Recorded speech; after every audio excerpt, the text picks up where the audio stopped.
২০২৪-এর গণঅভ্যুত্থানে আহত জুলাই যোদ্ধারা আগামী জুলাই মাস থেকে মাসিক ভাতা পাবে বলে জানিয়েছেন মুক্তিযুদ্ধ বিষয়ক উপদেষ্টা ফারুকী আজম। তিনি বলেন, ভাতার পাশাপাশি জুলাই গণঅভ্যুত্থানে আহত যোদ্ধারা আজীবন সরকারি মেডিকেল হাসপাতালগুলোতে বিনা খরচে চিকিৎসা পাবেন। ২৪ জুন বাংলাদেশ সংবাদ সংস্থা বাসসকে দেয়া এক সাক্ষাৎকারে তিনি কথা বলেন।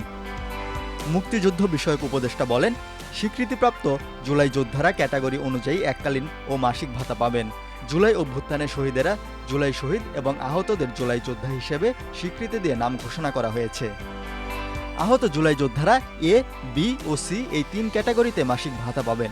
এ, বি ও সি ক্যাটাগরির প্রত্যেকে মাসে পাবেন ২০,০০০, ১৫,০০০ ও ১০,০০০ করে। উপদেষ্টা জানান, ৮৩৪ জন জুলাই শহীদের তালিকা গ্যাজেট আকারে প্রকাশ হয়েছে। সে অনুযায়ী প্রত্যেক জুলাই শহীদ পরিবার এককালীন ৩০ লাখ টাকা পাবেন। তাছাড়া শহীদ পরিবারকে ২০,০০০ টাকা করে প্রতি মাসে ভাতা দেওয়া হবে। শহীদ পরিবারের সদস্যরা অগ্রাধিকার পাবেন সরকারি ও আধা সরকারি চাকরিতে।